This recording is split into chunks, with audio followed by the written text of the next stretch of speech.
Hello students, तो आपका एक बार फिर से स्वागत करता हूं हमारे यूट्यूब चैनल वाईजे साइंस में। तो आज का हमारा जो वीडियो है वो 10वीं की विज्ञान के छठे पाठ पे रहने वाला है, यानी कि जैव प्रक्रम नाम का जो हमारा पाठ है उसके हम अति लघुतरात्मक प्रश्न देखेंगे। तो चलिए देखते हैं। तो पाठ नंबर 6 है जैव प्रक्रम, जो कि हमारी परीक्षा की दृष्टि से 7 नंबर का रहने वाला है। और हमने सभी पाठों की इस प्रकार से एक वीडियो बनाई है जिसमें हमने आपको बताया है कि कौन सा पाठ आपकी परीक्षा की दृष्टि से कितना महत्वपूर्ण है। यदि आपने वो नहीं देखी है तो हमारे चैनल पर विजिट करके अभी देखें, बहुत ही अच्छी तरीके से उसमें समझाया गया है। तो आज का जो वीडियो है उसमें क्या रहने वाला है, अति लघुतरात्मक प्रश्न यानी 1 लाइनर क्वेश्चन रहने वाले हैं। 10 प्रश्न के बारे में हम चर्चा करेंगे जो कि बहुत ही ज़्यादा इम्पोर्टेंट प्रश्न रहने वाले हैं।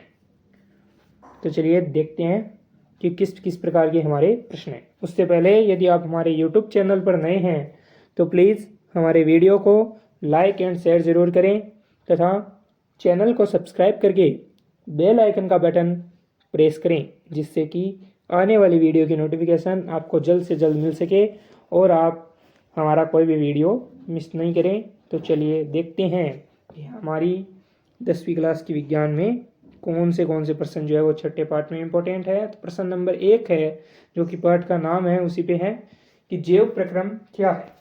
तो देखो कि वे सभी प्रक्रम जो सम्मिलित रूप से अनुरक्षण का कार्य करते हैं, वे सभी प्रक्रम जो सम्मिलित रूप से अनुरक्षण का कार्य करते हैं जैव प्रक्रम कहलाते हैं। इसकी आप एक और परिभाषा दे सकते हैं या इसके उत्तर में आप एक और उत्तर भी अपनी इच्छा अनुसार लिख सकते हैं, जो कि है जीवधारियों में जीवित रहने के लिए होने वाली समस्त क्रियाओं को सामूहिक रूप से जैव प्रक्रम कहा जाता है। ये दोनों परिभाषा आप जैव प्रक्रम की दे सकते हैं। चलिए अब हम आगे चलते हैं, देखते हैं प्रश्न नंबर 2 हमारा जो है वो क्या है। तो है प्रश्न 2, पोषण किसे कहते हैं। इसका उत्तर है अनुरक्षण प्रक्रम के लिए ऊर्जा की आवश्यकता होती है और इस ऊर्जा के स्रोत को हम भोजन तथा शरीर के अंदर लेने का जो प्रक्रम होता है उस प्रक्रम को क्या कहते हैं, उस प्रक्रम को हम पोषण कहते हैं। अब मैं आपको बता दूं कि हमारा जो है पोषण वो 2 प्रकार का होता है। एक होता है स्वपोषण और दूसरा होता है विषम पोषण। यानी एक जो है पोषण का प्रकार वो है स्वपोषण और दूसरा पोषण का प्रकार कौन सा है, विषम पोषण। ठीक है, जो स्वपोषण करते हैं वो स्वपोषी जीव और जो विषम पोषण करते हैं वो विषमपोषी जीव कहलाते हैं। प्रश्न नंबर 3 में देखते हैं कि क्या है। यह प्रश्न बहुत ही इंपॉर्टेंट प्रश्न है।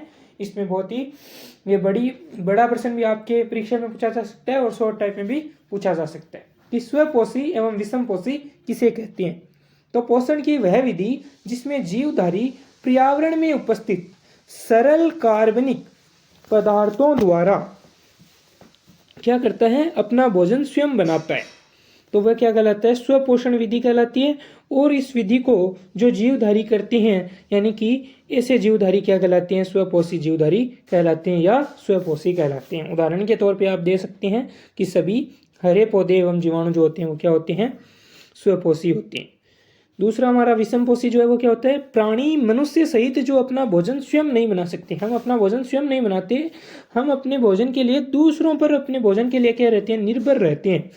और इस प्रकार की जो विधि होती है उसे विषम पोषण कहते हैं और इस प्रकार के जीवधारियों को क्या कहते हैं, विषमपोषी कहलाते हैं। यानी ये जो जीव होते हैं वो विषमपोषी कहलाते हैं और ये विधि क्या कहलाती है, विषम पोषण कहलाती है। अब हम आगे चलते हैं प्रश्न नंबर 4, जो कि है श्वसन, यानी श्वसन किसे कहते हैं।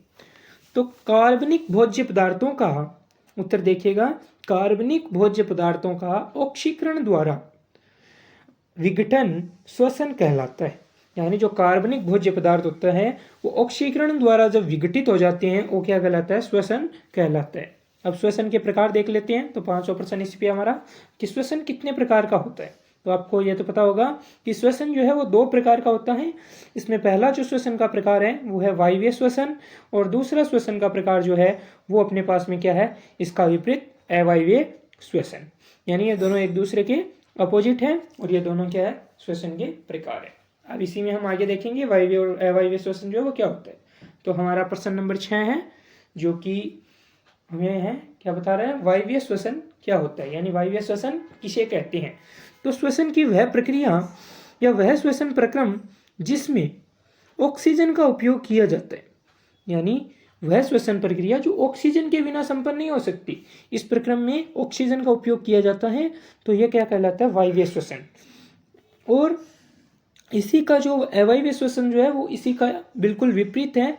तो अभी हम आगे देखेंगे, हमारा प्रश्न नंबर जो 7 है वो उसी पे रहने वाला है कि अवायवीय श्वसन क्या होता है। तो प्रश्न नंबर 7 है, अवायवीय श्वसन किसे कहते हैं या अवायवीय श्वसन क्या है। तो देखिए इसका उत्तर कि वह श्वसन प्रक्रिया या वह श्वसन प्रक्रम जो ऑक्सीजन की अनुपस्थिति में होता है, यानी जिसमें ऑक्सीजन की होना, यानी ऑक्सीजन का होना कोई आवश्यक नहीं है, वो ऑक्सीजन की अनुपस्थिति में भी संपन्न हो सकता है, तो उसको क्या कहते हैं, हम उसको कहते हैं अवायवीय श्वसन।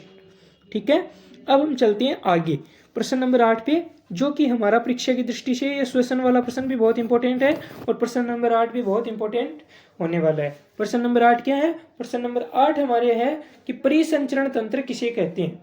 आपको वीडियो साथ में एकदम बिल्कुल विजिबल होगा कि उत्तर किस प्रकार से हमने आपके लिए नोट्स को तैयार किया। आप देख सकते हैं कि मनुष्य में O2 यानी ऑक्सीजन पदार्थों तथा अन्य स्रावी पदार्थों को शरीर के एक भाग से दूसरे भाग में पहुंचाने तथा लाने वाले तंत्र को ही क्या कहते हैं, रुधिर परिसंचरण तंत्र कहते हैं या परिसंचरण तंत्र कहते हैं। तो आपको ये पता चल गया होगा कि परिसंचरण तंत्र जो है उसका क्या कार्य होता है, मनुष्य में पदार्थों को लाने और उसके शरीर में एक भाग से दूसरे भाग में पहुंचाने तथा लाने का कार्य करता है। परिसंचरण तंत्र के कितने भाग होते हैं, परिसंचरण तंत्र के 3 भाग होते हैं। कौन कौन से, पहला भाग है हृदय, दूसरा है रुधिर और तीसरा है रुधिर वाहिकाएं।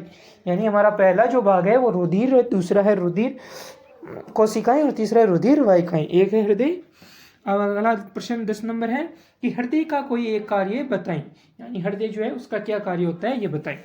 तो इसमें आप हृदय की परिभाषा आसानी से बता सकते हैं कि हृदय एक पेशीय अंग है जो पूरे शरीर में रुधिर पंप के लिए संकुचन का कार्य करता है। यानी जो हृदय है वो हमारे शरीर में पूरे दिन संकुचन का कार्य करता रहता है, जिससे कि रुधिर पंप सही से चलता है और हम अच्छे से श्वसन क्रिया कर पाते हैं या हम आसानी से सांस ले पाते हैं। तो फॉर PDF व्हाट्सएप नंबर है हमारे 9521254757, इस पे आप मैसेज करते हैं, आपको PDF मिल जाएगी। Thank you for watching this video and subscribe our channel. Thank you.